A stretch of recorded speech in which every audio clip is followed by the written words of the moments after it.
¿Cómo bien? Hola, Carlito. Bien, tú. Bien, muchas gracias. ¿Ah? Bien, ya sea bastante. ¿Tienes clase? ¿Tienes clase?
Uy, la mosca.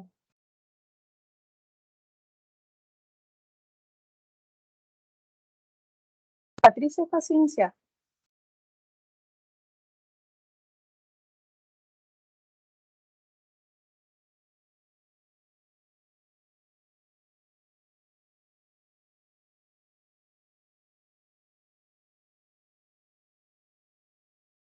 Ahora sí, sí.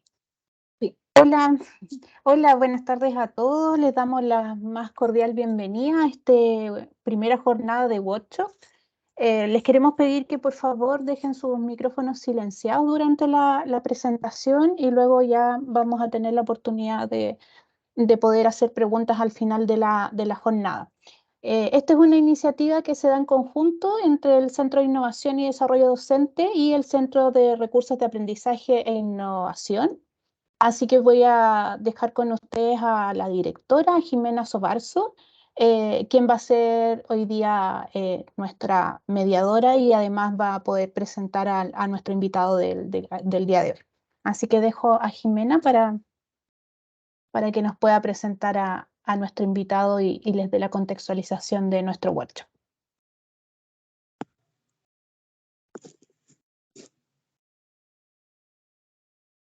Jimena, está silenciada. Ahí sí. Bueno, voy a reiterar, me había dicho mucho. Buenas tardes, mi nombre es Jimena Sobarzo. Soy la directora del Centro de Recursos de Aprendizaje e Innovación y en colaboración con el Centro de Innovación y Desarrollo Docente hemos preparado este primer workshop que trata sobre la publicación científica. Bueno, esto va a ser una serie, esta es la primera de una serie de actividades relacionadas con el tema. De hecho, si ustedes vieron en sus invitaciones, este workshop se dividió en dos partes para no hacerlo tan largo, va a ser de 1 hora y media el día de hoy. Y ya les voy a presentar a quien nos acompaña, al doctor Orlando Gregorio Chaviano. Él es académico de la Universidad Pontificia Javeriana de Bogotá, en Colombia. Así que, bueno, Orlando, podrás contar un poco más de lo que son tus actividades. Ustedes pudieron probablemente ver es la actividad permanente que desarrolla Orlando y que lo hace una persona experta para el área, y por eso hemos querido invitarlo en esta primera sesión. Así que lo que vamos a hacer, Orlando va a iniciar para no quitarle más tiempo y pueda iniciar su presentación. Ustedes pueden ir haciendo consultas. Orlando trabaja de manera dinámica estas sesiones, así que ahí les va a ir comentando él si de alguna manera ustedes necesitan hacer alguna consulta. Hay un ruido de fondo, no sé si solo yo lo escucho. Ahí sí, ahí se acabó. Y bueno, y entonces vamos a partir esta sesión él con la introducción a los temas que vamos a revisar y probablemente él les va a ir haciendo la invitación a hacer algunas consultas para que esto no resulte solo como en un monólogo. Sin embargo, también existe la posibilidad que las preguntas que ustedes tengan las puedan ir desarrollando en el chat. Así que ahí nos va quedando registro de lo que queremos o lo que ustedes desean que se pueda responder. Así que sin más, le doy la más cordial bienvenida, Orlando. Gracias por estar en la Universidad Autónoma de Chile y aceptar nuestra invitación. Orlando. Bien, muchas gracias, Jimena. Buenas tardes a todos los que están conectados a esta hora. Y reiterarle el agradecimiento a Jimena, al CRAI y a la propia universidad, a las autoridades que me han invitado para llevar estas dos sesiones de workshop. ¿Se escucha bien? Estoy intentando, me pone nervioso al inicio esto porque no sé si se me escucha, no sé si vamos bien, la virtualidad. Sí, Orlando. ¿Sí? Se escucha muy bien. Entonces, Te ves también. bueno, para hacer rápido, dado que uno creería que 1 hora y media es mucho tiempo, y realmente para hablar de estos temas es poco tiempo. Yo traigo una presentación lo más concisa posible. Primero, incluso pedir disculpas porque estos son temas que es probable que cada una de las diapositivas que voy a presentar dé para 1 hora y media, si nos extendemos y conversamos y mostramos un poco todo. No obstante, hay un espacio después de preguntas o van a haber espacios de preguntas. Al final van a ver mi correo electrónico. Después, con mucho gusto, si necesitan consultas, correo electrónico, me pueden consultar lo que deseen. Entonces no hay problema. Vamos a tratar también un poco de eliminar esa limitación de la virtualidad y hacerlo lo más ameno posible. Bueno, en la presentación les estoy hablando desde Bogotá, desde la Universidad Javeriana. Yo soy profesor de bibliometría y evaluación científica en la Universidad Javeriana y dicto desde hace ya muchos años todos estos temas que en algún momento no fueron tan importantes y a partir de la explosión de modelos de evaluación y todas estas cosas de categorización docente, etcétera, etcétera, han tenido un auge increíble y un crecimiento exponencial. Reiterar siempre el agradecimiento a Chile y lo contento que me pone siempre trabajar de alguna forma con instituciones chilenas. He estado bastante trabajando en instituciones chilenas. Recién en enero estuve en Concepción, en un congreso, y a mitad de año debo regresar a otra actividad en la Universidad de Talca para todos estos temas de evaluación científica. Entonces, por ahí está mi perfil. A esto es a lo que me he dedicado un poco siempre y trataré de compartirles experiencias, más que todo compartirles experiencias de trabajo y estrategias para el tema de publicación científica. Voy a compartir pantalla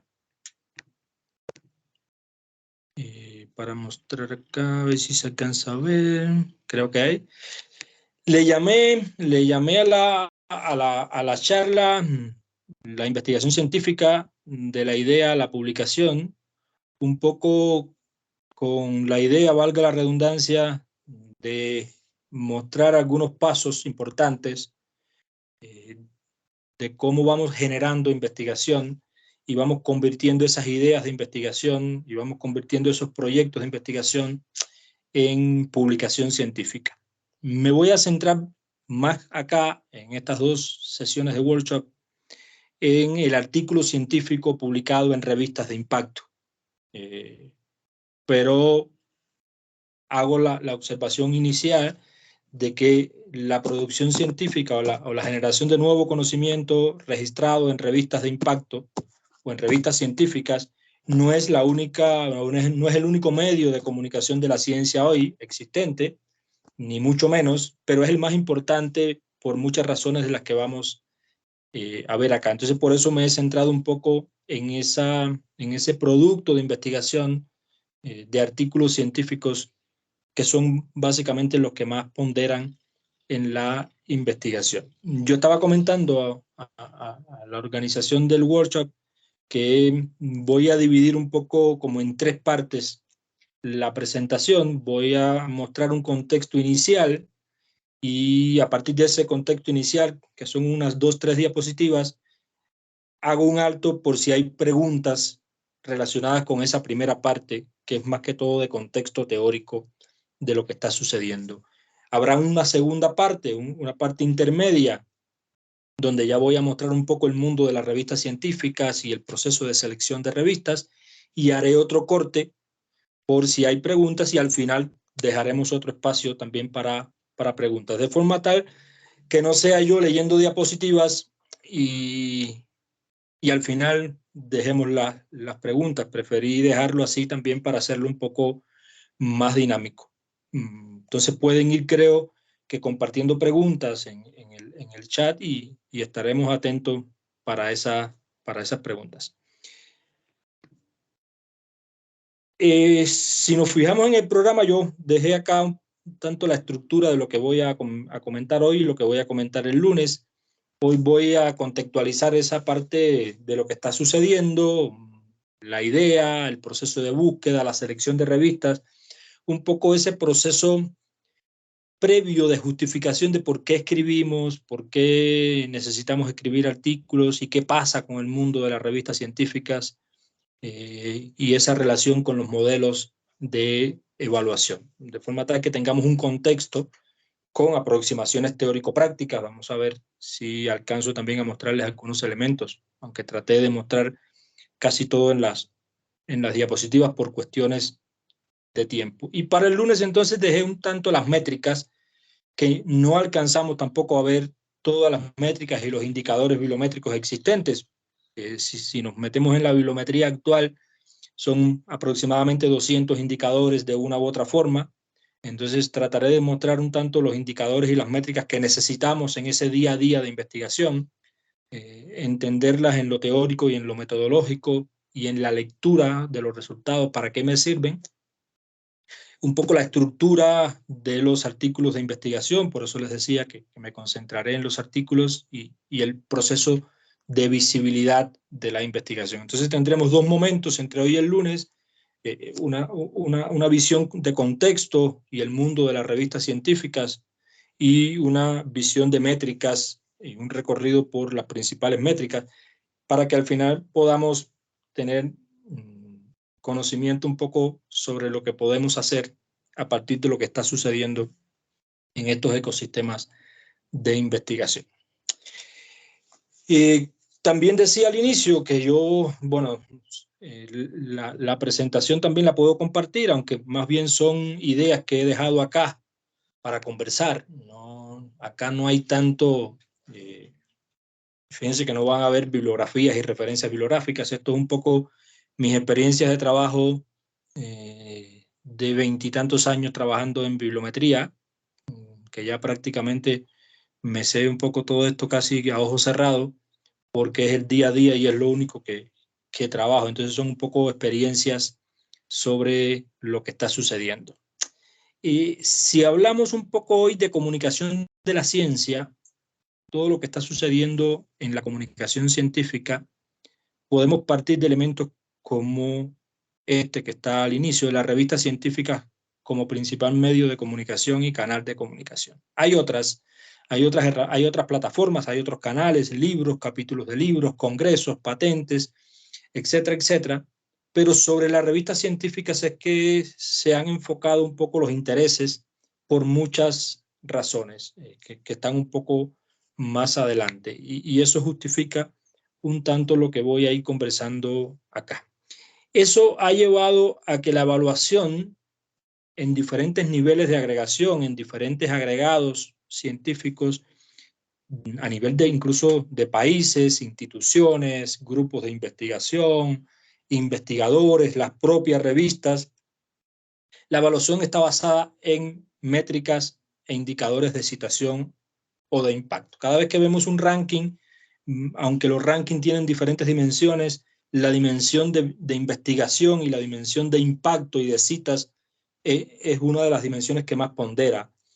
Cuando vamos a presentar una evaluación de investigación o docente para un cargo docente o de investigación, nos piden los artículos publicados en revistas de impacto. Y ahí es donde está el centro del debate, por todo lo positivo que pueda tener, pero por muchas de las cosas negativas que tienen estos modelos de evaluación, con mucho énfasis en las métricas y en los indicadores. Al final, siempre digo, o se plantea en este escenario, que la culpa de todo lo que está sucediendo no es de los indicadores. Los indicadores funcionan si los utilizamos bien, pero los modelos de evaluación en algunos casos tienen problemas de diseño y tienen problemas de aplicación. Por tanto, el valor de la revista es una de las cosas más importantes que hay acá. Y el valor de la revista, aunque pudiéramos darle muchas miradas a una revista científica en busca de calidad, el valor de la revista se parte de en qué base de datos está indexada. Y a partir de la base de datos en que está indexada y en las categorías en las que está incluida, en qué cuartil está. Y esos cuartiles vienen y esas posiciones vienen del factor de impacto, del Simago Journal Rank. Entonces, si usted publica en una revista WOS, si usted publica en una revista Scopus o si usted publica en una revista Cielo, en el caso chileno, que tiene bastante atención y bastante importancia, Cielo, que no existe en la mayoría de los países latinoamericanos, usted tiene una mejor ponderación o una mejor visibilidad y una mejor evaluación que si publica en revistas que no está. Y aquí hay que tener en cuenta en este contexto también la inoperancia de los indicadores bibliométricos en las ciencias sociales y las humanidades.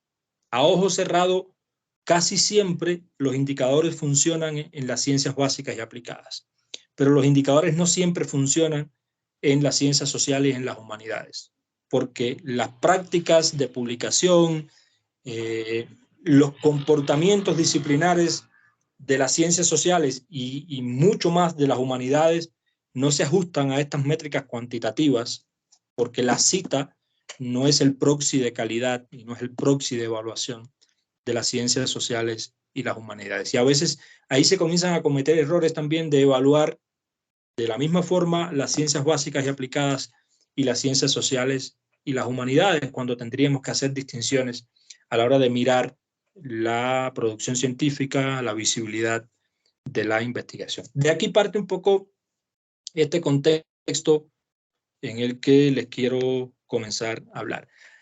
Ahora, ¿qué pasa con los modelos de evaluación? Que hay muchos criterios y ponderaciones. Hay muchos rankings y cada ranking evalúa de una forma.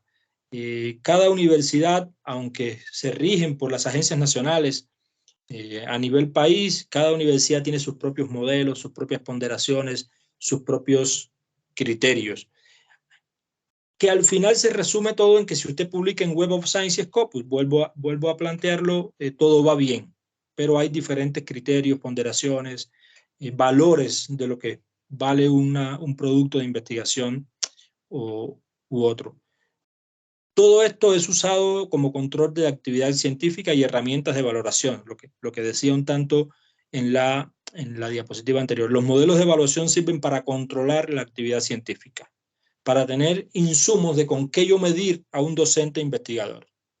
Fíjense que por lo general, aunque hacemos muchas actividades docentes y de investigación en las universidades, la herramienta con que cuentan los modelos y con que cuentan las agencias y con que cuentan las directivas es la publicación, porque es más fácil cuantificar 1, 2, 3 publicaciones, dónde las publicó, y eso es un insumo muy sencillo para valorar carreras científicas. Si usted se va a presentar mañana en una plaza de investigación, en una vacante de investigación, ¿cuántos artículos tiene? ¿En qué revista fueron publicados? ¿Qué cuartil tiene esa revista? Y en caso extremo, que casi nunca se pregunta, ¿cuántas citas usted tuvo?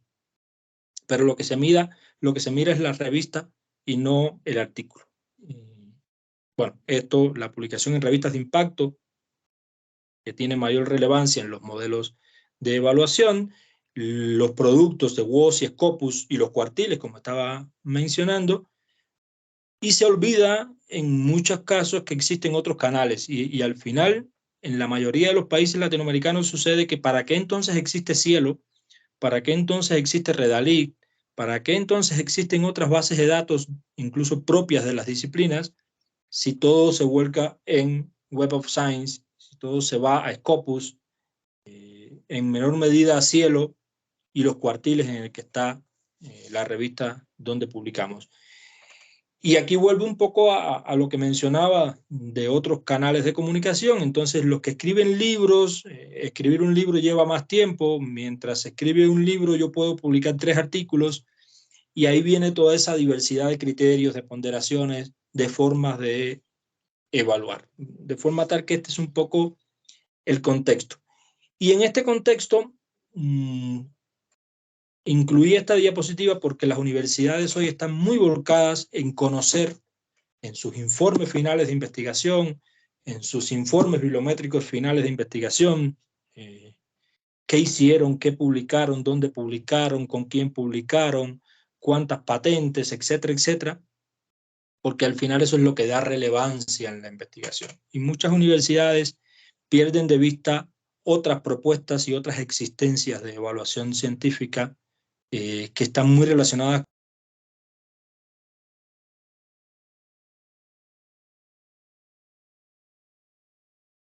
Orlando,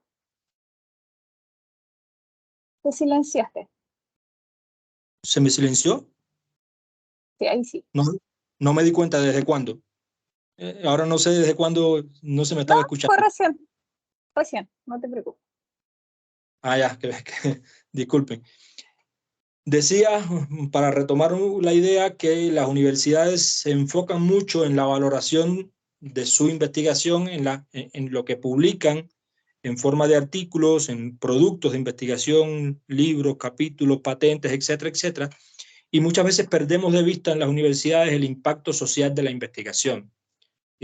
Cómo la universidad transfiere conocimiento a la sociedad, y esas posibilidades la dan las nuevas métricas extraídas de redes sociales científicas, de documentos de políticas públicas, incluso de la prensa, cómo la publicación y la producción científica institucional es reflejada en la prensa, es reflejada por organismos internacionales. Esa mirada social y esa mirada de transferencia de conocimiento muchas veces la excluimos.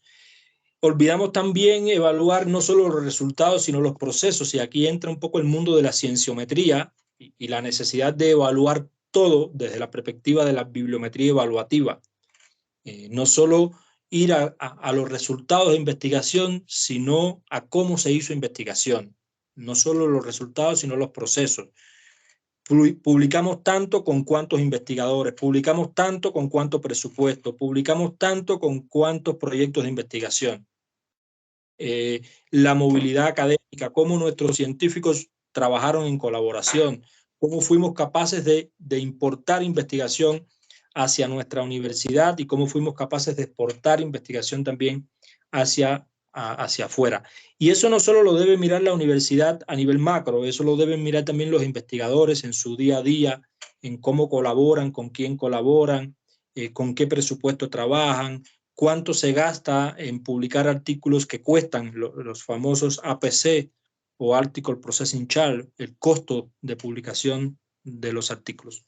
Es decir, acá hay una cantidad de miradas evaluativas que van más allá también de los simples artículos o el publicar artículos de investigación. Ese es más o menos el contexto inicial, y ahí es donde decía que voy a hacer un alto aquí por si hay alguna consulta, alguna pregunta, algo que consultar.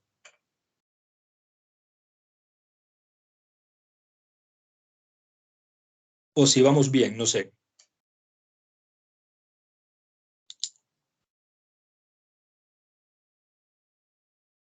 Por ahí vi un dedito como que me dijeron que vamos bien. Súper bien, va clarito todo. Y se me está entendiendo mi forma de hablar, porque a veces como que hablo demasiado atropellado, no sé si se me escucha bien, si se me entiende bien, más bien. Orlando Rodrigo Ursúa quiere hacer una pregunta. Mm, Levantó la mano. No sé, perfecto. Rodrigo, ¿está por ahí? Dejo de compartir acá y escucho.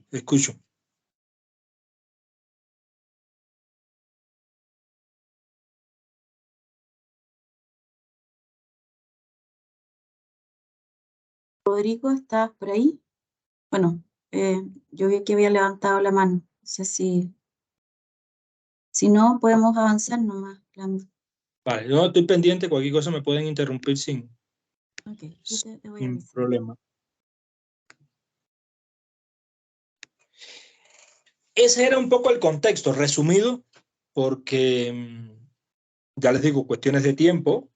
Uno cree que tiene mucho tiempo, pero no.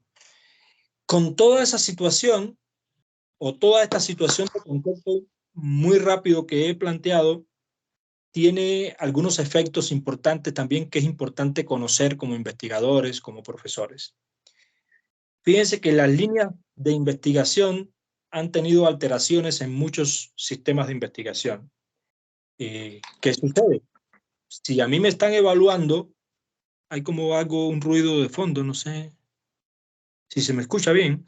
Si a mí me están evaluando, si a mí me piden publicaciones de artículos en revistas de impacto, pues yo tengo que publicar en revistas de impacto. Y eso ha hecho que en muchos países y en muchas instituciones se alteren las líneas de investigación buscando líneas más atractivas, más fáciles de publicar, con más rapidez de publicación.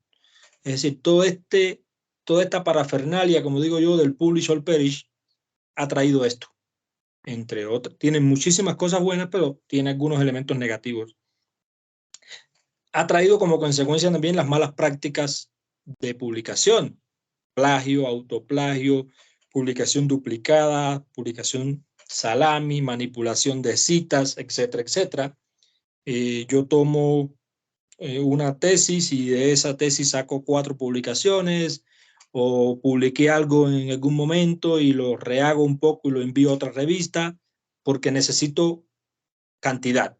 Y esa visión de la cantidad sobre la calidad, que no es en todos los lugares, pero que sí existe, también es uno de los efectos de todos estos modelos de evaluación y de todos estos contextos.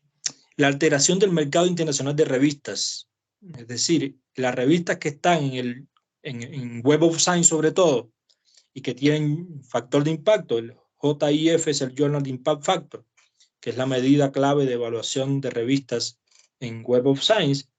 Eso genera un efecto de reputación en las revistas, es decir, las revistas que mejor posicionadas están reciben más contribuciones y tienen mejor solvencia editorial que las revistas que están en las periferias. Incluso las revistas que están en Web of Science Scopus tienen un mejor comportamiento en función de la edición, reciben más trabajos. ¿Por qué? Porque son más atractivas a los investigadores, son más atractivas para los investigadores por el hecho inicial que mostré de los modelos de evaluación. De hecho, si miramos en muchas de las categorías de Web of Science y de Scopus, hay un desequilibrio también visible en que las revistas del primero y segundo cuartil, es decir, el 50% de las revistas de la categoría, publican más del 70% de los artículos sobre ese tema. Y hay una periferia de tercero y cuarto cuartil, sobre todo el cuarto cuartil, que publica muy poquito. ¿Por qué? Porque casi siempre son revistas semestrales, que por número publican 10 documentos y porque reciben menos contribuciones. Entonces, hay ese desequilibrio entre las revistas. De hecho, esto ha aumentado los APC, que es algo que pongo acá también.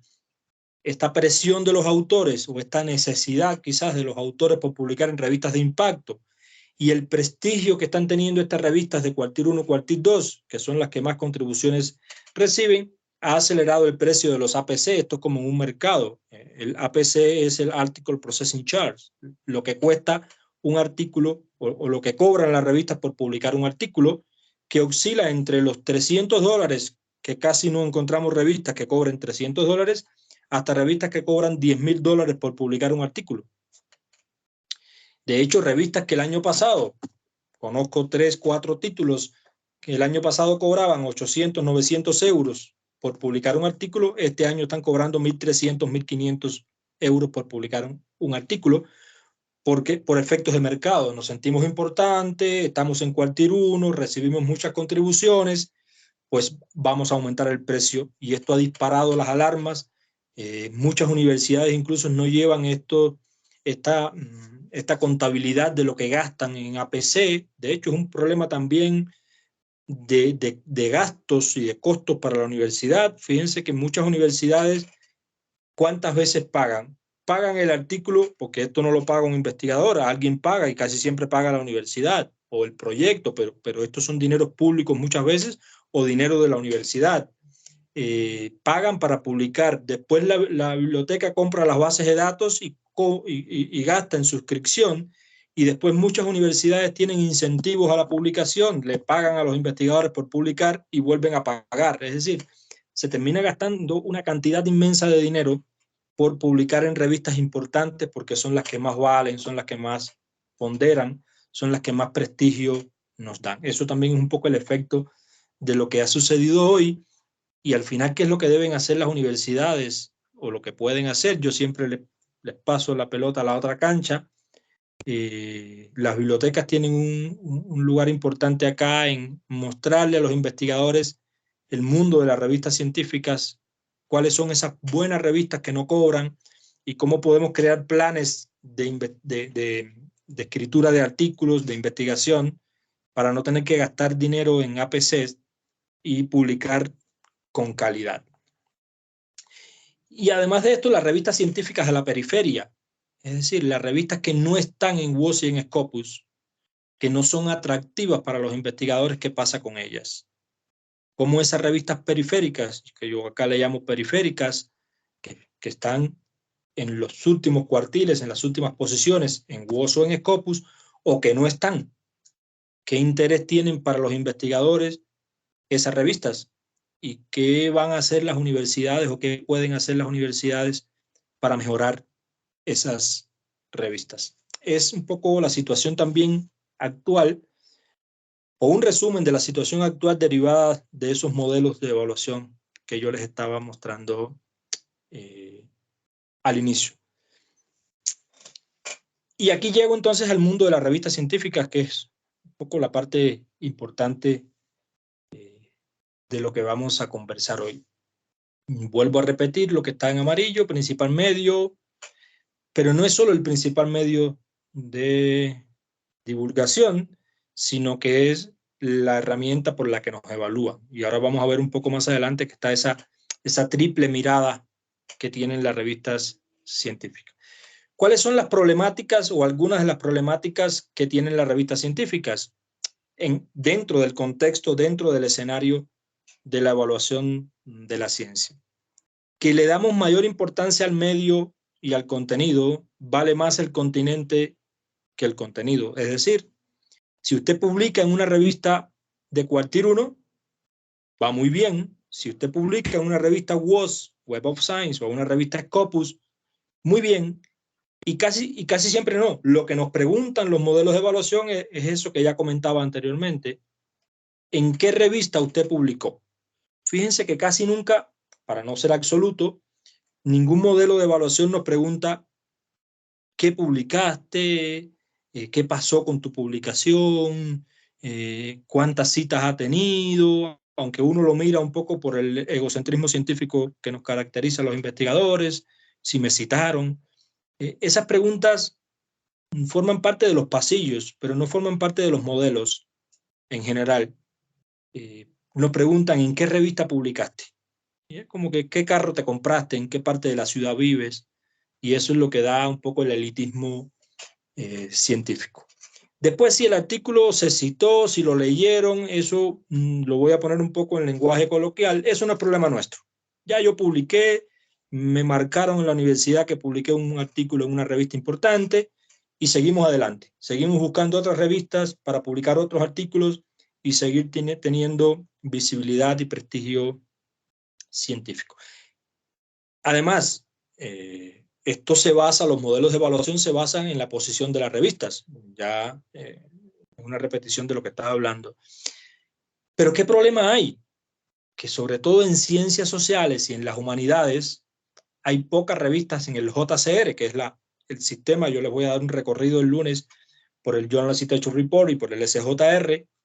Hay muy pocas revistas en algunas categorías, en algunas áreas. Hay pocas revistas en Web of Science y en Scopus. ¿A qué me refiero con que hay pocas revistas? Quizás la medicina no tenga muchos problemas, la física, la biología, la química, porque son disciplinas que tienen otros comportamientos y pueden escribir en inglés. Los temas de investigación son globales, es decir, si usted publica un artículo médico, ese artículo médico por lo general se puede entender en Finlandia o se puede entender en Perú, pero si usted publica un artículo de algún proyecto antropológico, algo de educación en el aula, en el contexto chileno, es muy probable que si no lo pone en una perspectiva global, eso no le interese a una revista de Europa. Y además, las ciencias sociales y las humanidades publican mayormente, el idioma de comunicación es el español. Cuando comenzamos a buscar revistas que estén en esos cuartiles superiores y que sean en español, hay muy pocas. Se nos reduce el abanico de posibilidades. Por eso me refiero que hay pocas revistas. En los próximos meses, la base de datos emergente, que esto yo les voy a hablar cuando les muestre la estructura de las bases de datos, que voy a hacer un recorrido por las bases de datos, la inclusión de revistas emergentes que hasta hoy están ahí como en una especie de categoría B en el fútbol, que son revistas de emergentes, el nombre lo dice, son revistas que están por ahí, pero que no tienen las mismas valoraciones que las revistas del Core Collection, que las revistas de la colección principal. Van a comenzar a partir de este año a tener factor de impacto, es decir, por lo general vamos a tener ahora más posibilidades de publicar en revistas de corriente principal, porque se incluirán las muchas revistas de la colección emergente que hasta hoy no se tenían en cuenta. Por ejemplo, Chile tiene alrededor de 30 y algo, no recuerdo el número exacto ahora, revistas en Web of Science. Con la inclusión de revistas emergentes va a tener más de 100. Colombia tiene 20 revistas solamente en Web of Science, con factor de impacto. Con la inclusión de revistas emergentes va a tener más de 150 revistas en la colección principal, es decir, las posibilidades aumentarán con la inclusión de estas colecciones. Por supuesto, las limitaciones del factor de impacto y en general de los indicadores bibliométricos, pero desgraciadamente toda la problemática que hay y toda la crítica y todo el debate que hay en la bibliometría actual y en los modelos de evaluación, se los aplicamos al factor de impacto y no es el culpable. De hecho, el indicador no es el culpable de todo lo que está sucediendo. Yo creo que las culpas, si pudiéramos hablar de culpas, van en esta dirección que estábamos hablando, los modelos de evaluación, no tener en cuenta los contextos, no tener en cuenta las diferencias de las disciplinas.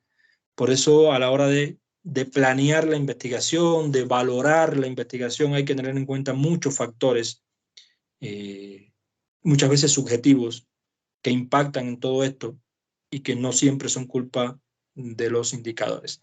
Eso lleva a que las evaluaciones nacionales, estas evaluaciones que muchas veces hacen los países de sus investigadores, muchas veces lo que hacen los rankings, están completamente alejadas o muchas veces completamente alejadas de las prácticas propias y de los contextos nacionales. Los rankings en su mayoría son basados en un modelo anglosajón de universidad que no aplica siempre y que todos sus indicadores no aplican al contexto latinoamericano.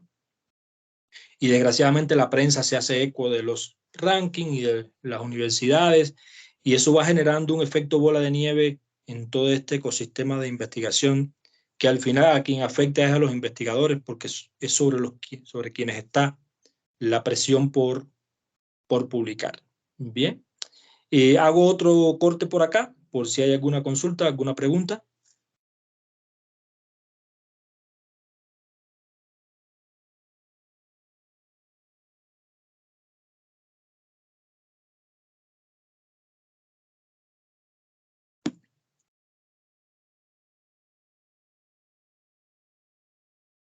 ¿No hay preguntas? ¿No hay...? Al parecer no, Orlando, no veo preguntas en el chat de la reunión, así que podemos probablemente Esto seguir. es preocupante, porque o puede que todo vaya bien o puede que todo vaya mal y no se me entienda nada de lo que estoy diciendo. Entonces, eso No, puede... esperemos que todo esto sea en base a que está muy interesante la charla, así que... Sobre todo en estos momentos que no vemos caras y la virtualidad tiene esa problemática. Ay, perdón, Bueno. mira, Francisco Javier Ahumada me hace una serie de preguntas. No sé si la dejamos al final porque son varias. Le hizo como un recorrido de muchas, muchas preguntas.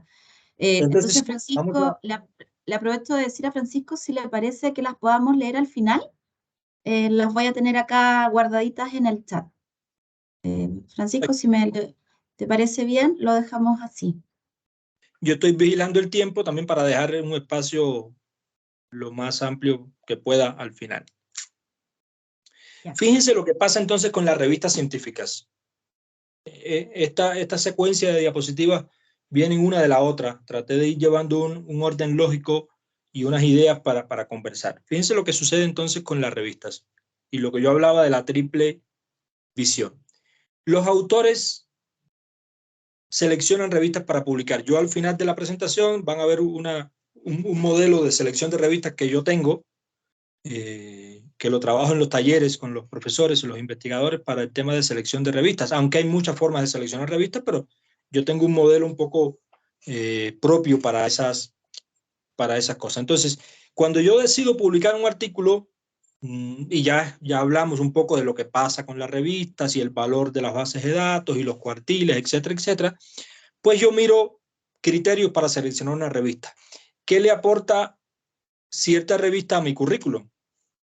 ¿Qué le aporta cierta revista a cuando me vayan a evaluar o a cuando yo quiera cambiar de profesor asociado a asistente a profesor asociado, o cuando yo quiera ser profesor titular, o si mañana me voy a otra universidad me van a preguntar las publicaciones? Entonces, ¿qué le aporta la revista a mi currículum y a mis necesidades de evaluación? Esa es una mirada evaluativa que tienen las revistas.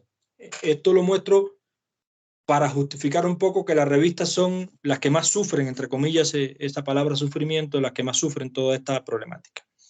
Después las fuentes y los sistemas también las evalúan, es decir, si la revista quiere estar en Web of Science, tiene que cumplir una cantidad de características y criterios para entrar a Web of Science. Igual a Scopus, a Cielo, a Redalit, a DOAT, a cualquier base de datos, en unas más, en otras menos, las revistas deben cumplir unos criterios y ahí se están sintiendo evaluadas también, bueno, están siendo evaluadas y tienen que tener criterios de calidad, es decir, me están mirando las fuentes, me están mirando los investigadores y al final representan marca universidad. Si la universidad tiene 3 revistas indexadas, eso forma parte de la calidad de la universidad. Las revistas se incorporan a la marca universidad. Entonces también representan visibilidad, prestigio a nivel universitario. Entonces fíjense la problemática que tienen las revistas, si lo fuéramos a ver así de problemática. Están siendo vigiladas por todos. Por tanto, las revistas necesitan tener buenos procesos, publicar investigación de calidad para poder indexarse en las mejores bases de datos y ser atractivas. Yo hablo de atractivas, de pronto esa no es la palabra, pero ser atractiva para los investigadores y ser atractiva para los modelos de evaluación. Por tanto, evitar malos comportamientos, tener buenos criterios de revisión por pares, rigurosidad en el peer review, evitar la endogamia, es decir, esto es uno de los indicadores que miran las bases de datos, que la propia institución editora de la revista no publique mucho en su propia revista.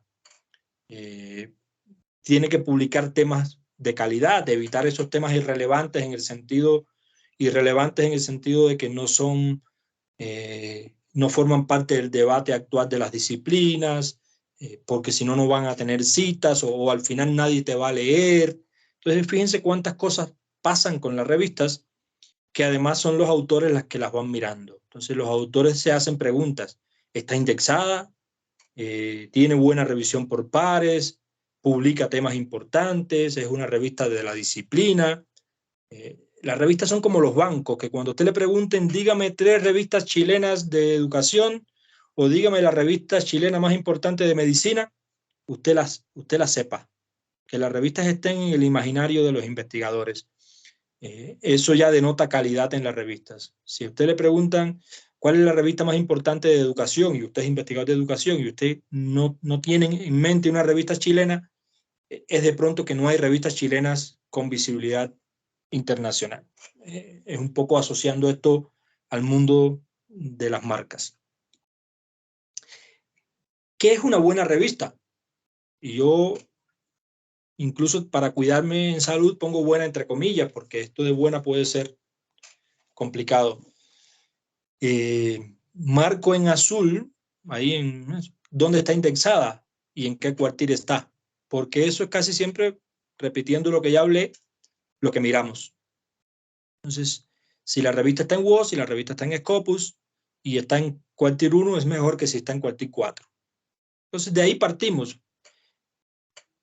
Y hago la observación también de que hay muchas formas de medir una revista, pero estas son las 2 primeras preguntas que nos hacemos, porque son las 2 primeras preguntas que nos hacen, lo que yo hablaba ahorita. Pero bueno, ¿la revista es especializada o es multidisciplinar? Eso impacta en la decisión. La revista es de educación, la revista es de medicina, la revista es de bibliotecología, o la revista publica de todo. Eso también impacta en la decisión, porque una revista especializada tiene sus propios criterios de selección de artículos y una revista multidisciplinar tiene sus propios criterios de selección de artículos.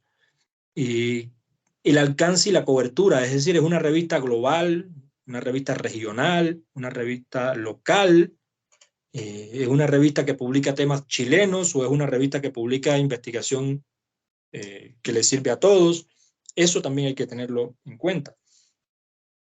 Yo recomiendo siempre mirar quién publica en ellas, porque como hay tanta locura hoy con las revistas de malos comportamientos, yo me le acerco siempre a ver quién publica en ella. Y como que yo conozco a los investigadores de mi área de investigación, si yo veo que en ciertas revistas están publicando investigadores conocidos y representativos de mi área de investigación, no debe ser una revista mala en el sentido no de impacto, sino en sus comportamientos.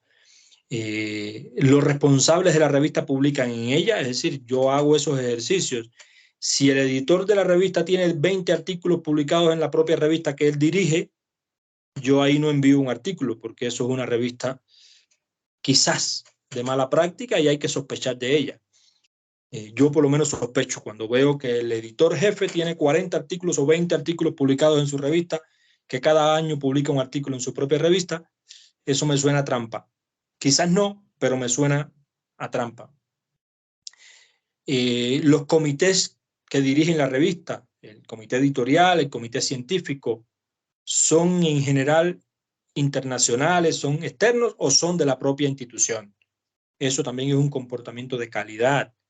¿Cuánto demora la revista en darme respuestas de cuando yo envío un artículo? Eso es una decisión clave y que es una característica de las buenas o malas revistas. ¿Quiénes son los revisores? Las revistas ponen en el último número del año, por lo general, quienes revisaron los artículos del año o los del año anterior. Si veo que hay nombres conocidos, nombres importantes como revisores de esa revista, bueno, también debe ser una buena revista. Es decir, y estos son algunos puntos, aquí no están todos, pero son algunas cosas de checklist que yo hago para eliminar sospechas. y para buscar revistas que estén acordes a mi currículum y que son revistas que no me ensucien, o que sean revistas que no me ensucien mi currículum. Y dejé en el punto 10 las listas negras, lo que son las revistas predadoras. Ese mundo hoy de las revistas predadoras. Por cuestiones de tiempo tampoco no voy a detenerme mucho en esto, pero aquí les dejo el listado que hizo Jeffrey Bell hace ya varios años, donde tiene un listado amplio de revistas fraudulentas, revistas en las que jamás publicar, para que lo puedan consultar. Aquí hago también la observación: nunca acepten esos correos que deben recibir por ahí de vez en cuando. Leímos su trabajo de tesis o leímos tal cosa y le invitamos a publicar. Cuando me preguntan qué hacemos con eso, borrar el correo. Nunca respondan a eso, porque son editoriales de malos comportamientos que andan siempre buscando y después te cobran y después te dicen que hay un contrato firmado y que si no cumples el contrato de publicar con ellos te demandan y al final se pierde dinero. Entonces, buscar buenas revistas, acercarse al mundo de las revistas científicas, consultar este listado de Jeffrey Bell, no aceptar invitaciones. Ninguna revista invita a publicar, salvo que usted sea un investigador de renombre y lo inviten en algún momento a publicar una revisión, o que usted conozca al editor y el editor directamente lo invite. Pero las revistas son plataformas que están esperando contribuciones y evaluando contribuciones. Y ahí les dejo un poco este tema, cómo está este mundo de las revistas hoy. Sobre todo, por ejemplo, ahora están mucho en el debate las revistas de la editorial MDPI y estas revistas Sustainability y las similares, y hay otras dos editoriales que están bajo la lupa de malos comportamientos porque no tienen revisión por pares, porque están cobrando por publicar y publican en 15 días y no realizan revisión por pares. Es decir, te revisan el artículo en una semana y lo publican. Si usted ve que una revista usted envía un artículo a una revista y a los 5 días le dicen que ya va a ser publicado, no lo publiquen, porque esa revista no revisó el artículo. Ninguna revista publica un artículo en una semana, o casi ninguna revista publica un artículo en una semana. Entonces ahí les dejo un poco el qué es una revista predadora, les dejo el listado y les dejo algunas sospechas como estas que están acá para evitar caer en las manos de revistas de malos comportamientos, que es una derivada también de todo esto que hablé al inicio. Todo este publish or perish, toda esta parafernalia de publicación ha traído como consecuencia que existan pillos, revistas que se están lucrando de todo esto. No son siempre, una confusión, que las revistas que cobran no siempre son predadoras. Es decir, las mejores revistas del mundo cobran por publicar, pero no son predadoras. Es decir, no confundir el cobrar con revista predadora, aunque las predadoras cobran. Pero a que cobran se les une que no tienen rigurosidad en los procesos. Esa es un poco la diferencia ahí. Fíjense, yo hablaba anteriormente de la importancia del tiempo de publicación. ¿Cuánto demora una revista? Por acá está. Tiempo de respuesta. Y puse esta diapositiva un poco porque es importante. De hecho, yo les recomiendo a los investigadores mirar los tiempos de respuesta, porque no es solo el tiempo de respuesta no solo denota mala práctica, denota otras muchas cosas. Fíjense que yo les pongo aquí ejemplos en esto que está marcado acá. Miren esta revista. El artículo se recibió en el 15 de febrero y lo aceptaron el 16 de marzo. Entonces, ¿qué yo recomiendo a los investigadores? Cuando quieran publicar en una revista, entren a los últimos artículos o entren a los últimos 2 o 3 años de publicación de la revista y vayan a cada artículo y denle una mirada un poco a ver cuánto se está demorando en un promedio, para ver cómo es su comportamiento. De pronto la revista demora 1 año y usted necesita que el artículo salga rápido. O de pronto usted tiene datos importantes en el artículo que, si la revista demora mucho, envejecen y ya después no tienen validez y nadie lo va a leer. Entonces, por eso el tiempo es importante acá. Miren, esto es una revista importante. Esto que está en el cuadro acá. Es una revista que está incluso en Web of Science, pero miren qué pasa con algunas revistas hoy día también, que tienen demasiados artículos que publicar y después que le aceptan el artículo se demoran muchísimo. Fíjense que este artículo lo recibieron en abril de 2022 y lo aceptaron en junio de 2022. Rapidísimo, entre que se recibió y se aceptó rápido. Pero miren cuándo lo publicaron. ¿Por qué? Porque la revista te dice, lo acepto, pero no lo puedo publicar hasta el año que viene. Usted verá. ¿Le conviene? Ah, bueno. Pero si usted está apurado porque tiene que publicar o usted tiene datos importantes que puedan envejecer, esto no le conviene. Es por eso importante este tema. Y acá les dejo un enlace también de las revistas de Elsevier. Acá, las revistas de Elsevier, en ese enlace que tienen, todas las revistas del Elsevier incluyen esto. ¿Cuánto se demoran? Miren, las métricas. ¿Cuánto demora el grupo de revistas del Elsevier en el 2022 entre que enviaron los artículos y decidieron? Más o menos 5 semanas. ¿Y cuánto demoran desde que lo envían a que ya lo acepten definitivamente? Aproximadamente 7 semanas. Entonces ahí, aquí también pueden ver otras métricas. ¿Cuánto demoraron entre la primera y el final? Ya en el artículo en línea, para poner el artículo en línea. La primera versión, después que se acepta, demoró esto. Después demoró aproximadamente 2 semanas en que sale la versión definitiva. Aquí les dejo para que después lo consulten, ahora por cuestiones de tiempo, para que miren las velocidades de decisión. Pero si no tienen eso, pueden hacer esto que yo les muestro acá. Y muy importante también ver el alcance de las revistas. Ir a la página web de la revista y mirar qué publica la revista. De pronto la revista es de educación, pero no publica lo que yo quiero. Entonces, mirar también el alcance de la revista, qué publica la revista. No sé si hay alguna pregunta puntual por acá, en algo de lo que hemos visto hasta aquí, o ya definitivamente lo vamos dejando para el final. Orlando, queda media hora antes de terminar y tengo 4 preguntas que hizo Francisco al principio, así que... Bueno, seguimos entonces. ¿Sí? Dale. El tema, aquí ya me voy entonces un poco a las ideas de investigación. Ya vimos este contexto, vimos el mundo de las revistas, aunque de forma rápida. Las ideas. Yo soy, es decir, a ver cómo planteo el tema de las ideas. Yo soy investigador de cierto tema y conozco mi tema, pero yo debo hacer una relación entre lo que a mí me interesa publicar y lo que se está publicando. Es un poco quizás complicado decir esto, pero las revistas hay que ir monitoreando qué publican las revistas, porque de pronto mi tema no es atractivo para las revistas. De pronto la revista que yo quiero está publicando otro enfoque. Entonces esa idea mía de investigación o ese interés mío de investigación, yo debo compararlo con el mundo de la actividad científica. A eso es a lo que me refiero un poco acá. Bueno, mi tema cómo está representado en las revistas científicas, o mi tema cómo está representándose en los modelos de producción científica, los libros que se están publicando, los artículos que se están publicando. ¿Mi tema es relevante para ese mundo de la investigación?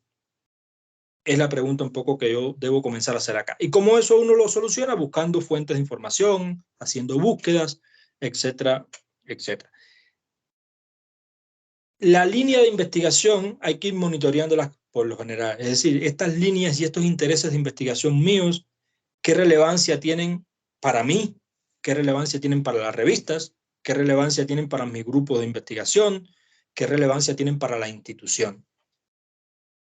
Es esa relación o esa búsqueda de relación entre mis temas, mis ideas y el mundo de la investigación. Vuelvo otra vez un poco a las revistas científicas y la importancia de la novedad, es decir, esto es importante para las revistas. ¿Qué revistas están publicando sobre esto? cómo lo están publicando, desagregar el tema en subtemas. De pronto yo tengo educación de tal tipo, o tengo biotecnología vegetal, o tengo bibliometría, y esos son temas amplios. Entonces yo voy a desagregar eso hacia abajo y voy a buscar subcategorías o subtemas que de pronto son nichos de investigación en mi tema macro. Eso también lo podemos hacer. La búsqueda de las fuentes, la búsqueda de información. Por lo general yo recomiendo buscar en WOS y en Scopus, pero hay otras fuentes de información, incluyendo Google Scholar. No nos tenemos que limitar solo a Scopus y a Web of Science. Hay otras muchas bases de datos. De hecho, yo en lo personal utilizo WOS y Scopus y después Google Scholar, porque en Google Scholar está todo y me permite tener alertas Google Scholar. Y ahí voy mirando tendencias, qué se está publicando, quién lo está publicando. Esto un poco, yo lo que voy a hacer en la sesión del lunes es mostrar un poco esto en la práctica, esto cómo hacerlo en las bases de datos. Buscar información, tener alertas en las bases de datos, incluso lo que digo ahí, Google Scholar permite gestionar la alerta. Entonces yo le pongo una alerta a Google Scholar sobre bibliometría y cada vez que se registra un nuevo artículo de bibliometría en Google Scholar, me lo envían al correo, me envían la notificación al correo y yo voy siguiendo la investigación que me interesa sin tener que estar haciendo búsquedas constantes, aunque yo por lo menos una vez al mes voy haciendo búsquedas, conozco las revistas que publican sobre mi tema y las voy monitoreando, y hay que estar un poco atento a lo que va saliendo en el mercado de la publicación científica, y le voy a llamar mercado, porque eso nos permite estar actualizado. Web of Science y EXI, que era lo que les dije que les voy a mostrar, Scopus, Cielo, Medline, es decir, hay otras muchas fuentes de información, pero por ejemplo, se han incorporado al mundo de la investigación Dimensions, que eso es otro mundo de mostrarle las bases de datos con tiempo. Es una base de datos libre, tiene incluso citas, tiene artículos en PDF a texto completo y tiene una versión muy buena gratis que las bibliotecas incluso las están ya incluyendo en sus listados por la información que me brinda. Pero les muestro Google Scholar, que también es una muy buena fuente de investigación. La planeación de la investigación, para ir cerrando un poco. La idea, plantear la idea, buscar información, seleccionar entonces el tema o enfocarme en el tema, porque yo de pronto tenía una idea, busqué información y rehago un poco la idea porque encontré cosas, otros enfoques, otros perfiles. Tener en cuenta la autoría, eso es clave, ahora lo voy a hablar un poquito en el cierre. ¿Con quién voy a escribir el artículo? ¿Cuántos autores van a haber en el artículo? ¿Quiénes van a ser mis colaboradores? Planear el tiempo, recursos, seleccionar la revista y el proceso de escritura. Y aquí hago la observación, que es una recomendación, no es una camisa de fuerza, pero ojalá siempre seleccionemos la revista antes de escribir el artículo, no a la inversa. No escribir el artículo y después ver dónde lo publico. No, hacer este proceso de 7 puntos en el que incluyamos la o las revistas donde yo pudiera enviar ese artículo. Y si me lo rechazan en una primera revista, ya yo sé cuál es la segunda opción. Y evaluar esas revistas y saber que el listado de revistas que yo tengo se ajustan a ese tema de investigación mío, a esa idea, a ese enfoque temático que yo necesito, y forma parte un poco de los intereses individuales también de los autores. El tiempo, la planeación de la investigación, en el caso de los artículos, ajustado también a estos tiempos que les decía de las revistas científicas. Aquí lo desagrego un poco más en gráfica para que se visualice un poco mejor, unos 6 pasos divididos en 2 partes. Fíjense que en la primera parte la búsqueda de ideas, la planeación propiamente del artículo y la escritura. Aquí podríamos incluir todo el tema de análisis de tendencia, búsqueda de información, decisión sobre el tema a publicar, etcétera, etcétera. El tipo de artículo que vamos a escribir, la selección de la autoría, las responsabilidades, quién va a ser el autor principal, quiénes van a ser los colaboradores, cuánto nos vamos a proponer de escribir esto en 1 mes, en 3 meses, en 6 meses, y en función de eso planear los temas, Y la escritura que incluye nuevamente buscar información, estar leyendo y hacer revisión grupal de lo que vamos encontrando. Aunque yo acá haga búsqueda de información para tomar decisiones, después en la escritura debo seguir buscando información porque van saliendo cosas nuevas. Y después hay un segundo momento con 3 partes donde está el envío a la revista que ya yo previamente seleccioné.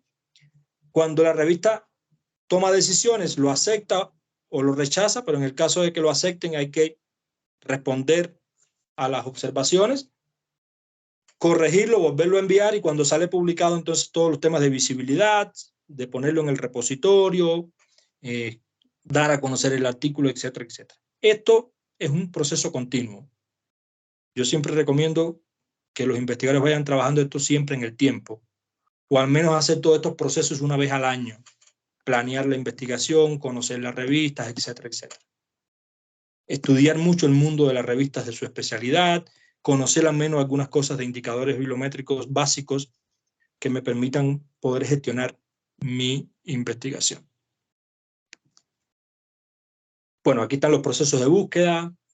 Esto aquí no voy a detenerme mucho para poder dejar espacio al final. Las ecuaciones, la selección de dónde voy a buscar, la búsqueda, la lectura de los resultados. Este proceso parte un poco de lo que estaba anteriormente.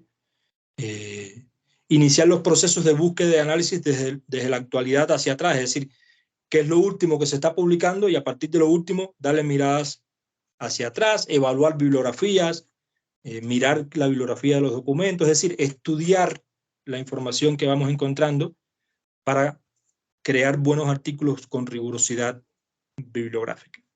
Esta es la tabla que yo les decía o una de las tablas que, por ejemplo, yo voy creando. Selecciono un grupo de revistas y le voy incorporando indicadores. Aquí hay unos indicadores bibliométricos, incluso el cuartil, pero yo le pongo, por ejemplo, la periodicidad, si la revista es mensual, trimestral, cuánto publica en cada número, si publica revisiones o no, si publica lo que a mí me interesa o no, cuánto demora en dar respuesta. Le incorporo otras cosas, incluso si es de acceso abierto, y acá le pongo otras cosas que uno puede poner, si es especializada, qué ruta de acceso abierto tiene, qué tipo de licencia tiene, si cobra o no cobra, si tiene un peer review declarado. Es decir, yo puedo seleccionar un grupo de revistas y tener variables de análisis. Esto es un ejemplo en las que uno le puede poner y le puede quitar. Pero al final yo tengo que decir, bueno, el artículo que vamos a publicar lo vamos a enviar a la revista B, en cuartil 2, pero demora 6 meses en dar respuesta. ¿Me sirve? ¿Sí o no? Sin embargo, mira, esta está en cuartil 1, es mensual y demora 1 mes en dar respuesta. ¿A cuál lo enviamos?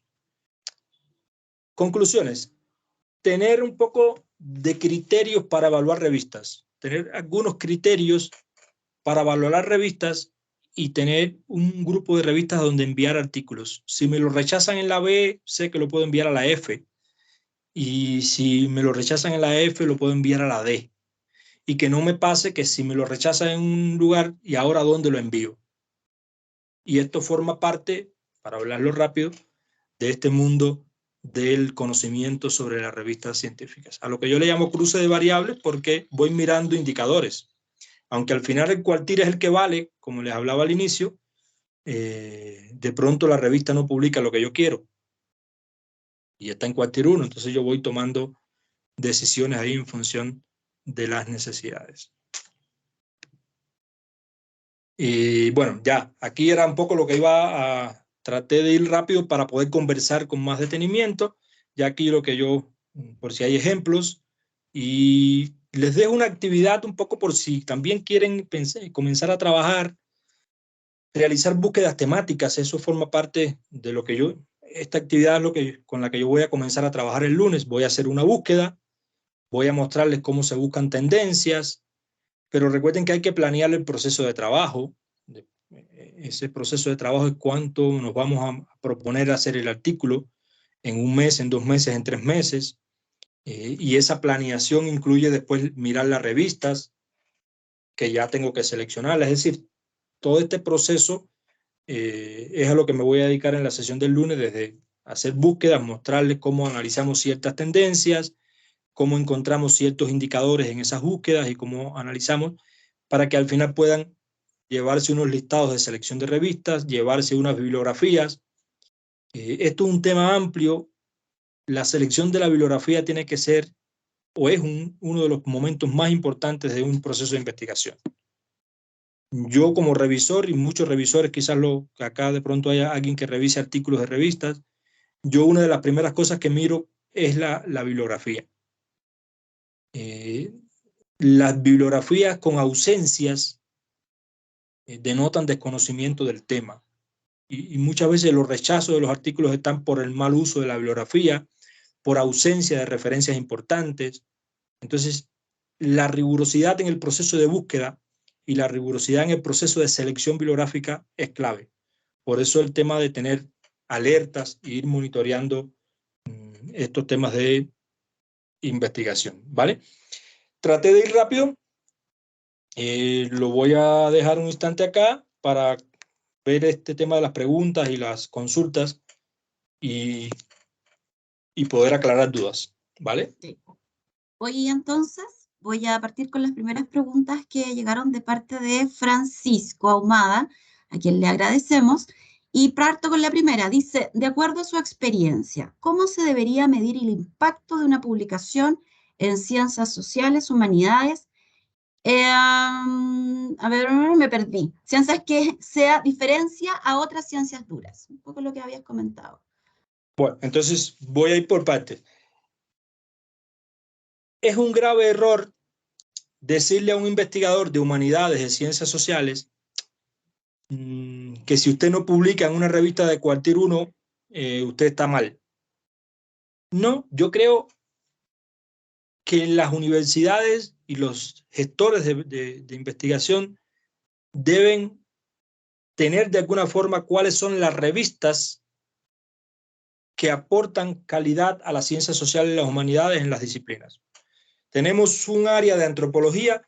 ¿Cuáles son las revistas de antropología que denotan calidad? De hecho, las revistas de Web of Science de humanidades no tienen factor de impacto y son revistas de calidad. Fíjense qué contradicción. Entonces, un investigador de diseño industrial o de arquitectura puede publicar en una revista de Web of Science que nunca va a tener cuartil y es una revista de calidad. Primero, crear listados. No me interesa que sea una revista Web of Science, me interesa que sea una revista Cielo, Redalí, o que sea una revista con determinadas características. Eso es una forma de evaluar para no tener en cuenta cuartiles y todas esas cosas. Y otro elemento es que no siempre en las ciencias sociales y más en las humanidades debemos aferrarnos al artículo. Hay investigadores que pueden hacer productos docentes. Hay investigadores de audiovisuales que un producto de investigación puede ser un video o un documental. Y eso tiene una validez equiparada a que si yo soy de física, publiqué un artículo. Esas diferencias en productos hay que tenerlas en cuenta porque son las formas en que ciertos investigadores de ciertas áreas dan a conocer su conocimiento. No siempre tiene que ser un artículo científico. Son esas dos, básicamente, medidas de evaluación. Ok, voy con la segunda. Cuando se indica incluir para la métrica del artículo, por ejemplo, el impacto social. ¿A qué se refiere exactamente, por ejemplo, si un artículo aportó modificar directamente la calidad de vida de cierto grupo o población? ¿Y qué ocurriría en el caso con las publicaciones teóricas? Esta medida de impacto social es complicada. Complicada en el sentido del insumo para evaluar, porque a veces es muy subjetivo. Yo decía, la evaluación se queda en la publicación y hasta ahí llegamos. Usted publicó y chao. Y mañana comenzamos a escribir otro artículo.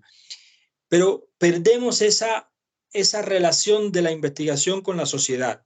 Es decir, ¿cuántos artículos de la universidad o cuántos artículos del grupo de investigación o cuántos artículos de mis investigadores han sido utilizados en proyectos de la comunidad, del barrio, del país?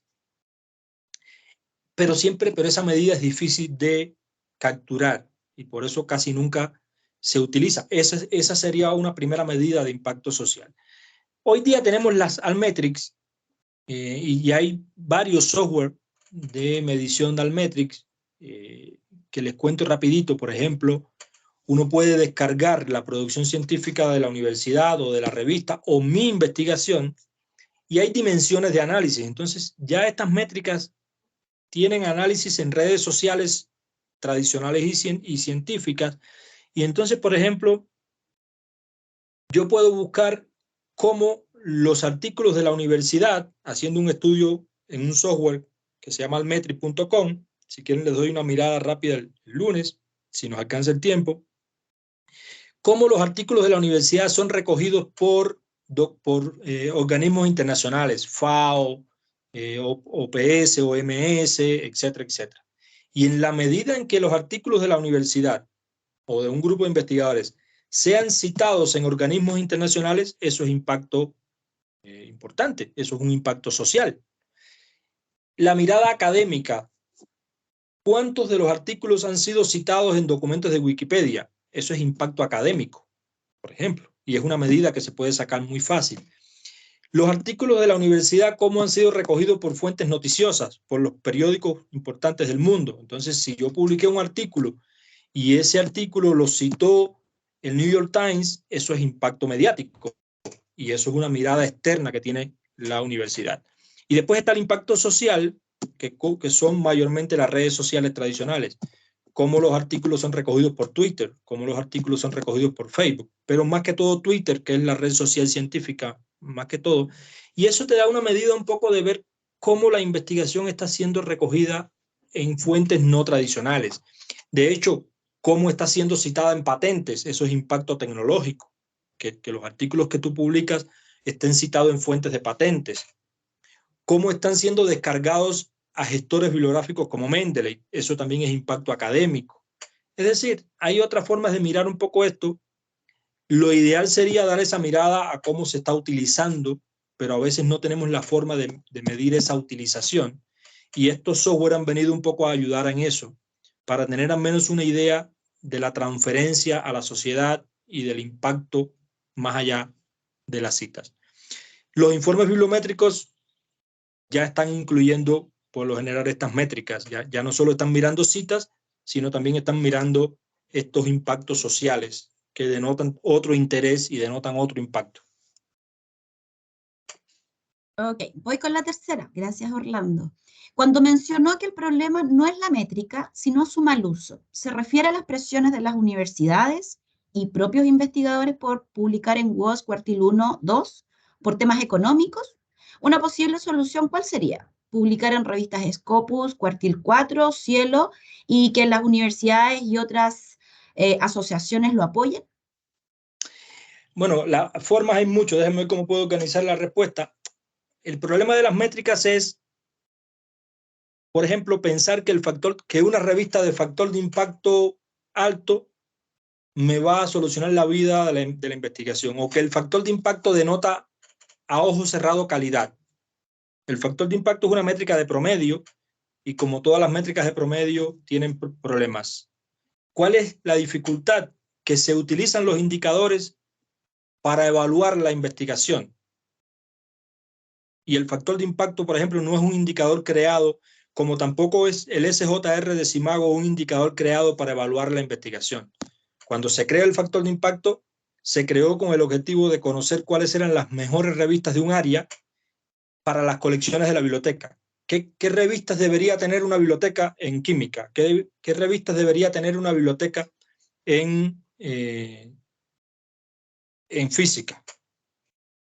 Y hoy se utiliza para buscar calidad en la investigación. Si usted publica en una revista de factor de impacto alto que está en cuartil tanto, usted es bien, usted está mejor. Pero se evalúa la investigación con un indicador macro, es decir, el factor de impacto mira a la revista como un todo y no individualidades. ¿Cuál es la solución? Mirar artículos individuales. Tu artículo lo leyeron, se descargó, se usó, su artículo forma parte de los objetivos de la universidad. Es decir, de pronto Usted publicó un buen artículo en una revista que no está ni en WOS ni en Scopus, pero eso es un artículo que es derivado de un proyecto en el que participaron las comunidades. Es decir, hay que buscar otras medidas que no estén atadas siempre a que la calidad es WOS y Scopus. No sé si logré sintetizar la respuesta. Ok, voy con la última de Francisco, la número 4, dice, en palabras simples, ¿qué variables aportan que una revista sea WOS cuartil 1 y otras sean Scopus cuartil 4?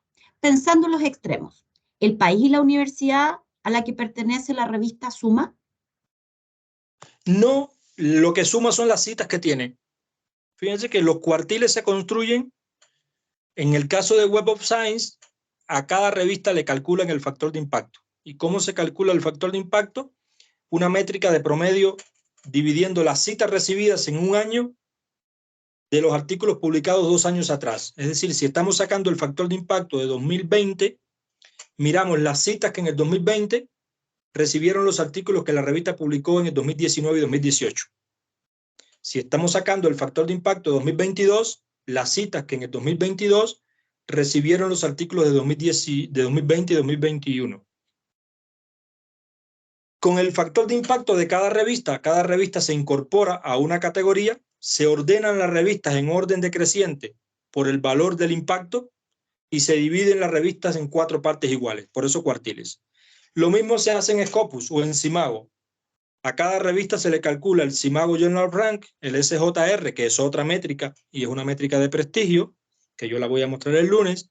Se ordenan las revistas de una categoría por el SJR, calculado a partir de las citas que reciben, y se dividen en 4, y con eso se sacan los cuartiles. Eso es lo que denota los cuartiles. El hecho de que una revista esté en cuartil, que esté en WOS y en Scopus, tiene unas representaciones importantes, en el sentido de que lo que más pondera es que la revista tenga buenos comportamientos de gestión, que la revista salga a tiempo, que la revista tenga citas para estar. Es decir, cuando tú te presentas para estar en WOS, te hacen un checklist de cumplimiento de criterios. Y si ven que no cumples ciertos criterios, no entras a la base de datos porque no formas parte de la élite que ellos necesitan.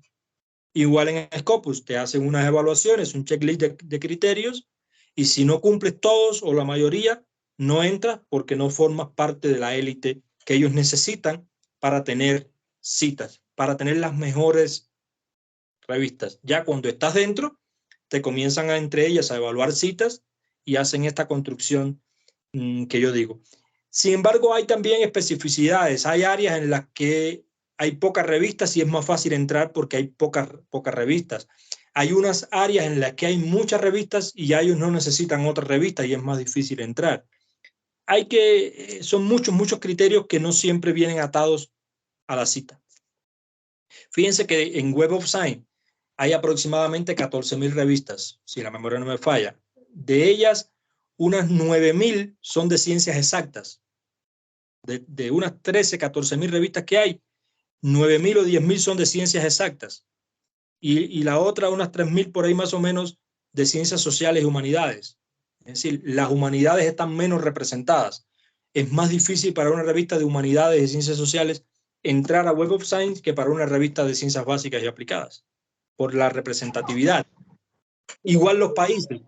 En Latinoamérica, los únicos países que hoy tienen revistas en Web of Science son México, Colombia, Chile y Argentina y Brasil. Costa Rica tiene una revista y Venezuela tiene una. Los demás países no están representados. Entonces hay también una...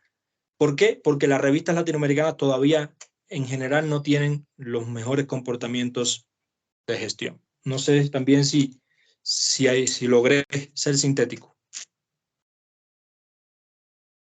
Ok, Orlando, ya avanzando, tengo 2 preguntas, te las voy a hacer, no tienen relevancia, pero una que hace Jorge Jarpa dice, ¿cuántos autores deberían participar en un paper?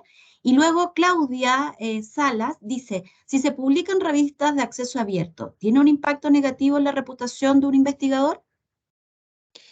Comienzo con esta, para nada. De hecho, hoy hay un movimiento de acceso abierto, que de hecho todo este movimiento de ciencia abierta y todo eso en Chile está fortaleciéndose mucho. Hay proyectos de la ANIT que están financiando todo esto en las universidades. No, para nada. El acceso abierto contribuye a la visibilidad, contribuye al impacto. El acceso abierto no siempre es gratis. Las revistas latinoamericanas por lo general son en abierto y son de la vía diamante, es decir, son las revistas que no cobran para publicar. Pero estas revistas que cobran APC, muchas son de acceso abierto porque hay que pagar para que sea abierto. Eso hay que tenerlo en cuenta también en este mundo de la investigación. Pero no, al contrario. De hecho, es un indicador que se evalúa para medir universidades. ¿Cuánto de tu producción está en acceso abierto? Porque esto contribuye al conocimiento. Y sobre todo cuando se trabaja en muchas universidades con dinero público y todas esas cosas, la idea es generar un conocimiento que quede en abierto. Es siempre mucho mejor. Y con respecto a la autoría, eso también varía mucho. Hay áreas del conocimiento en las que uno, de hecho se habla mucho de eso, de la hiperautoría. No sé si han visto artículos de física, de astronomía y otras disciplinas que tienen 500, 600 autores, porque son grandes proyectos, etcétera, etcétera. Es decir, existe en este mundo la hiperautoría. Pero si vamos al mundo de los normales, por lo general, un artículo no debe pasar los 5 autores. De hecho, ya muchas revistas controlan la autoría. Muchas revistas te dicen, no aceptamos artículos con más de 4 autores. No aceptamos artículos con más de 5 autores. ¿Por qué?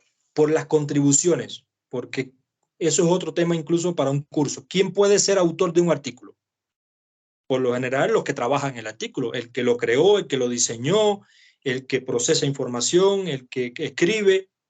Pero también existe la autoría por ahí fantasma y la autoría de crédito o la autoría de cortesía. Vamos a poner en este artículo al jefe porque si no ya saben lo que nos pasa, o vamos a congraciarnos con el jefe, o puse a un amigo que está grave porque no ha publicado y tiene que publicar y lo pongo aquí. Eso existe también y por eso las revistas están controlando la autoría. De hecho, muchas veces ya en muchas revistas al final del artículo hay que decir cada autor qué hizo en el artículo. Fulano contribuyó en el diseño, fulano procesó la información, fulano revisó la bibliografía, para que la revista sepa y pueda aportar contribuciones. Entonces, si usted tiene, y también en las disciplinas, si usted tiene quizás un artículo de agronomía, quizás se justifique tener 6, 7 autores, porque hay trabajo de campo, lectura de laboratorio, no sé. Pero un artículo de comunicación, no sé, no quiero que se malinterprete, pero un artículo de comunicación con 10 autores, yo a veces lo digo un poco en chiste, eso es una fiesta. Dije comunicación por decirlo, pero en las ciencias sociales no se justifica muchas veces la hiperautoría, porque es escribir. Bueno, hay que leer, hay que escribir, pero no hay grandes procesamientos de información y para las revistas no se justifica tener tantos autores. Conclusiones, siempre también mirar cuánto aceptan las revistas. Si tienen dudas, yo a veces cuando tengo dudas le pregunto al editor, le escribo un correo por ahí, tenemos un artículo con 5 autores, ¿se puede? Y te van a decir, pero no pasarse de 4 o 5 autores exageradamente. Ok. Antes de continuar con, ya creo me queda una pregunta, quiero dar el aviso de que tenemos a través del chat la encuesta de satisfacción, así que por favor, para nosotros es muy importante que la puedan revisar y contestar. Voy con una pregunta de Carlos Tejos que dice, me desempeño como docente en el área de la comunicación. A través de encuestas, Google Forms, genero investigación acerca de cómo mis estudiantes, 6 secciones, casi 300 estudiantes, comprenden, redactan y tienen para sus desempeños escriturales y orales conocimientos gramaticales. ¿Cómo puedo darle cauce a esta información para que se convierta en una investigación que se pueda publicar cuando el universo es acotado? Estudiantes de primer año de la Universidad Autónoma. Mil gracias. Esos temas, y le agradezco la pregunta, y lo que dije de comunicación no era con usted, Carlos, se me ocurrió. Hay que mirar un poco, a ver cómo lo digo, cómo lo local lo hago global. Si usted transforma eso en un artículo y dice prácticas de educación o prácticas de comunicación de los estudiantes de la Autónoma en Chile. Y lo envía a una revista europea, de pronto no le interesa porque usted lo muestra un poco muy local. Entonces, la idea siempre en estas investigaciones es tratar de convertir eso local en global. Cambiar la estrategia, es decir, comportamiento de los estudiantes de propuesta a partir de experiencia. No sé, estoy diciendo cosas acá ahora que quizás no sean.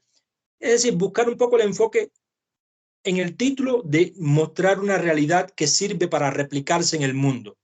Que eso no solamente le sirve a Chile y a un contexto chileno, sino que si esa experiencia la lee un norteamericano, la pueda replicar. Que si la lee un colombiano, la pueda replicar. Esa es la idea de este tipo de estudio. Entonces, no mostrarlo como un producto de un resultado local, sino esa experiencia que yo apliqué en un contexto local le puede servir a alguien en el mundo que tenga estudiantes similares, que vaya a hacer una muestra similar y construir esto escrito de forma tal que los resultados se vayan mostrando con posibilidades de aplicación. No sé si logré transmitirle la idea bien. Perfecto. Y ya vamos terminando con la última pregunta y dice así. Fernando Torres pregunta, de lo expresado por usted, ¿debe planificarse una matriz multicriterio donde tengamos diferentes indicadores para la ponderación de estos indicadores? ¿Qué criterio utilizaríamos? ¿A qué criterio deberíamos darle mayor peso? No sé si la persona que hizo esa pregunta, porque no me queda claro si es para la selección de revistas. Sí, parece que es la matriz multicriterio que presentaste. Ah, ya. Si es para eso, yo muestro un ejemplo, pero la idea es tener la mayor cantidad de criterios que me permitan decidir. Y no criterios porque sí, sino cuáles son los criterios que, evaluándolos como un todo, a mí me sirven. Por ejemplo, yo necesito tener una revista que sea indexada en Scopus, pero necesito una revista que publique rápido. Necesito revistas que publiquen lo que yo necesito. Necesito revistas que no cobren para publicar. Entonces, yo voy a construir la matriz en función de lo que más o menos yo voy necesitando. Aunque yo puedo tener un listado de 20 revistas. Yo por lo general tengo mis listados de 20, 30 revistas, ya las tengo sistematizadas, las voy. Además me sirven para leer, para ver qué están publicando esas revistas que a mí me sirven. Y los criterios son un poco, van cambiando. Cuando uno hace una búsqueda de una revista, uno ve que esta revista me sirve, porque se acomoda a la que yo necesito, publica lo que yo quiero, pero de pronto la revista se está demorando demasiado. Las revistas van cambiando un poco sus formas de trabajo. Entonces yo creo que hay que tener una matriz con muchos criterios que me permita tener una posibilidad de ajuste a las necesidades puntuales. Vamos a publicar un artículo tal, bueno, vamos a ver de las revistas que tenemos sistematizadas, cuál se acomoda a estos muchos criterios. De pronto el criterio de Quartil no es un criterio que es relevante para mí, me da lo mismo que sea Quartil 1, 2, 3, 4 o que no esté en WOS y en Scopus, me da igual, pero de pronto sí necesito que sea rápido. Conclusiones, tener la mayor cantidad de información sobre una revista o sobre las revistas. Y en la medida en que tenga más cantidad de información sobre las revistas, voy a poder tener más tranquilidad a la hora de escribir artículos y saber ya dónde los envío. Por aquello de que antes de comenzar a escribir, saber a dónde va a ir el artículo. De hecho, yo también acostumbro muchas veces a que le pregunto al editor antes de enviar el artículo, mira, tenemos un artículo de este tipo, lo estamos escribiendo, ¿a la revista le interesaría? Y muchas veces te dicen, sí, pero ahora no, porque estamos publicando otras cosas. Y uno asume a veces que sí y el editor te dice que ahora no. Entonces también tener esa relación de comunicación con los editores de las revistas. Ok, muchas gracias, Orlando. Bueno, ya con esta última pregunta finalizamos el workshop de esta tarde. Bueno, aprovecho de saludarlos y agradecerles a todos la participación y los dejamos cordialmente invitados para el lunes, para la segunda parte y continuación de esta actividad que va a ser un poco más dinámica en el sentido que vamos a utilizar herramientas, ¿cierto, Sí, voy a Orlando? mostrar, Sí, ya voy a ¿cierto? mostrar cómo funciona todo esto en las bases de datos. Perfecto, así que muchas gracias a todos, los invitamos, los esperamos, Orlando, ya para cerrar y poner nuestra cortina de muchas gracias. Muchísimas gracias a ustedes y gracias por escucharme 1 hora y media. Muchas gracias a ti.